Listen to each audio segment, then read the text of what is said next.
Hello, you are watching News Mongolian MNB World. I'm Jugdur Rambold. And for our top stories, Mongolia needs to address its shortage of staff trained in autism care. The Mongolian National Broadcaster's Red Scarf Choir Ensemble achieved first place in the amateur category of an international competition. Prime Ministers of Mongolia and the Republic of Korea meet in Seoul. For other news, stay tuned.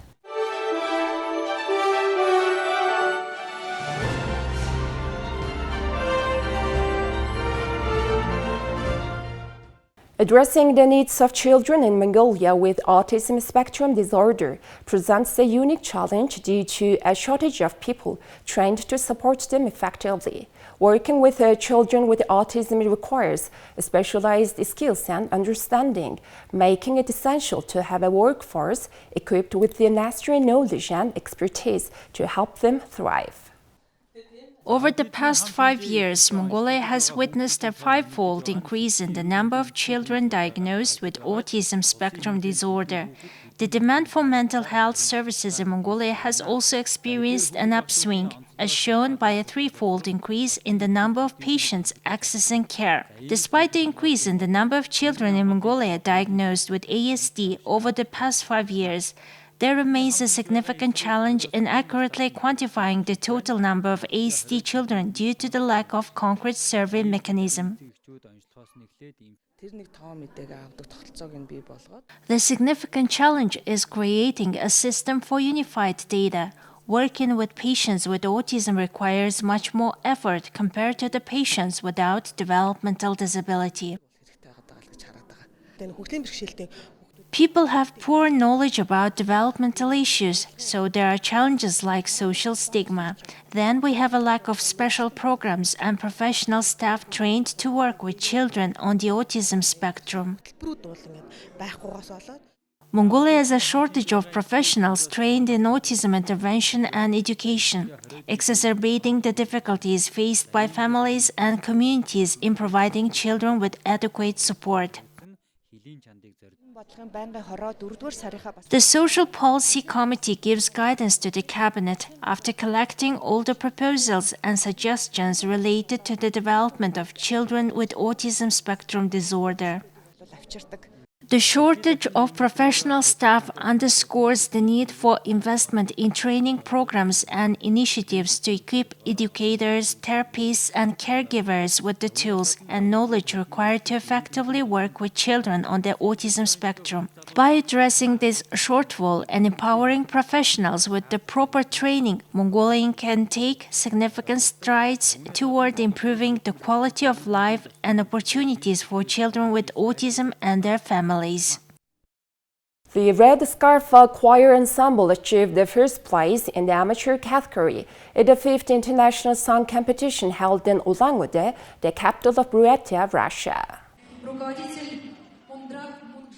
The Red Scarf Choir Ensemble participated in the competition with 3 songs, consisting of 2 Mongolian songs and a piece from the children's choir of the Carmen Opera. The judges highlighted the uniqueness of the composition of the Mongolian folk song performed by the children's choir.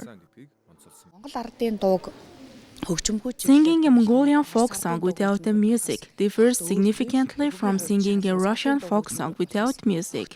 The accompanying works were particularly notable due to their distinct keynotes and composition melody system.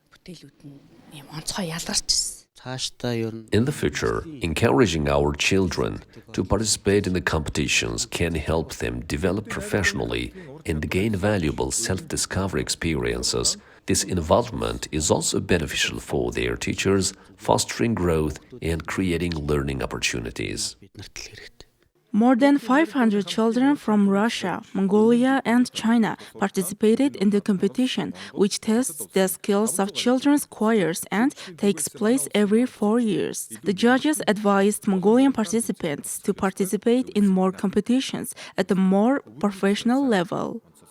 Every member's participation in the choir holds significance as it contributes to our collective goal of singing well as an ensemble. I believe We have successfully met our objectives this time around.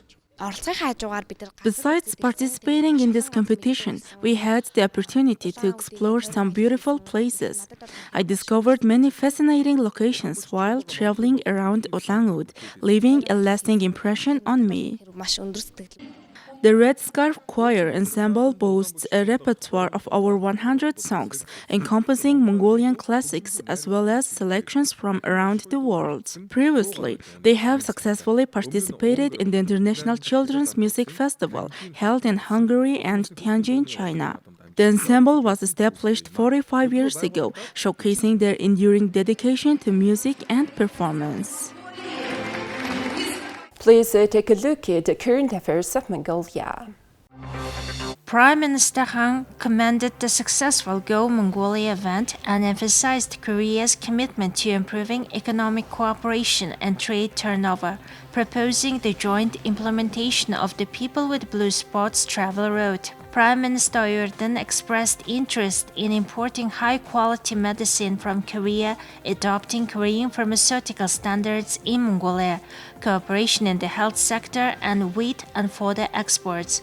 Prime Minister Yurden also met with the Export-Import Bank of Korea, President Yoon Hee-sun, to discuss joint projects since 1992. Credit issuance improvements, project acceleration, and development cooperation renewal. They agreed to collaborate on infrastructure projects in Ulaanbaatar, including tunnel and road construction, and to establish a memorandum on cooperation and the exchange of experiences between the Development Bank of Mongolia and Korean Exim Bank. Now please have currency exchange rates provided by the Mongol Bank.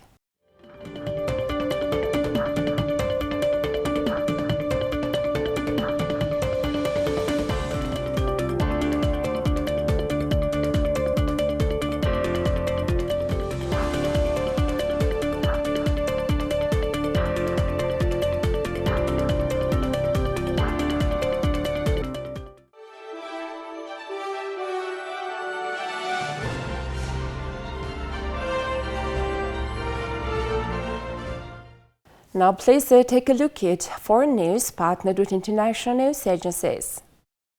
NATO Secretary General Jens Stoltenberg stressed on Wednesday that Ukraine must have received long-term predictable, rapid support rather than short-term aid amid the country's war against Russia. Stoltenberg's comment came as foreign ministers gathered for 2 days in Brussels to discuss the ongoing war in Ukraine.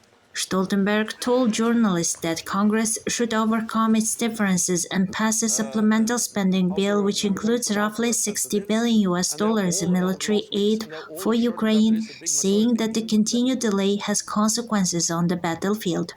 I strongly believe it's important that allies make decisions fast, and that includes, of course, the United States. Because the United States is not the only supporter for Ukraine.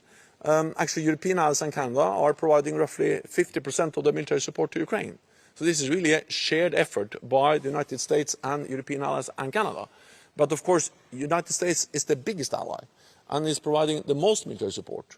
And the fact that there has been no agreement in the US Congress on a supplemental or continued this support has consequences. That's one of the reasons why the Ukrainians have to ration the number of artillery shells, why they have problems standing up against the Russian force with overwhelming military power because of they are able to outgun them with more ammunition and more artillery. And the answer to that is to then make the decisions, not least in the US Congress. Any delay has real consequences on the battlefield. Early on Wednesday, Ukraine lowered the military conscription age from 27 to 25 to help replenish its depleted ranks after more than 2 years of war. A shortage of infantry, combined with a severe ammunition shortfall, has helped hand Russian troops the initiative. NATO is debating a plan to provide more predictable military support to Ukraine in the coming years as better armed Russian troops assert control on the battlefield, the organization's top civilian official said Wednesday. Early on Wednesday, Ukraine lowered the military conscription age from 27 to 25 to help replenish its depleted ranks after more than 2 years of war. A shortage of infantry combined with a severe ammunition shortfall has helped hand Russian troops the initiative. The plan is to have NATO coordinate the work of the Ukrainian Defense Contact Group, a forum of around 50 countries that has regularly gathered during the war to drum up weapons and ammunition for Ukraine, rather than the US European Command. We support the Secretary General's efforts. It is of central importance that we invest in our own defense industry, our own defense capabilities, and in light of this hybrid attack of Russia against the European security order, especially into new technologies. And third, we need to keep supporting Ukraine with everything we've got, because it secures our freedom, our democracy, and our peace. While the move would not see NATO directly providing weapons to Ukraine, as an organization with 32 members that functions by consensus, the allies only agreed to send non-lethal aid like demining equipment, fuel, and medical supplies. It would mark a new phase in its involvement in the war. NATO is desperate to do more for Ukraine, particularly while Russia holds a military advantage, but its members are not ready to offer the country their ultimate security guarantee, membership. Nor do they want to be dragged into a wider war with a nuclear-armed military power like Russia. Under the new plan, which is expected to be endorsed by US President Joe Biden and his counterparts at their next summit in Washington, D.C. in July, NATO would coordinate the military side of Ukraine's support efforts by assessing Ukraine's needs, collecting pledges, and running meetings. Emergency services were on Wednesday searching for survivors in partially collapsed buildings in Hualien City following Taiwan's strongest earthquake in nearly 25 years. Footage from the country's fire department showed workers using specialized detection devices and dogs to locate those who may be stuck inside buildings rocked by the tremors. Despite the quake striking at the height of the morning rush hour just before 8 a.m., the initial panic faded quickly on the island, which is regularly rocked by tumblers and prepares for them with drills at schools and notices issued via public media and mobile phone. Train services were suspended across the island of 23 million people, as was subway service in Taipei, where a newly constructed above-ground line partially separated. The epicenter of the earthquake was found at 25 kilometers southeast of the eastern Hualien County on the sea. During a recent statement, William Lai, the vice president of Taiwan, underscored the urgent priority of rescuing individuals affected by the ongoing situation. He emphasized the paramount importance of rescue operations, stressing the meticulous assessment of those still trapped. Lai urged swift assistance for those in precarious situations, highlighting the imperative of providing top-notch medical care for the injured. All right, that's all for today. Thank you for staying tuned. We'll see you next time with more news and updates. Have a good day.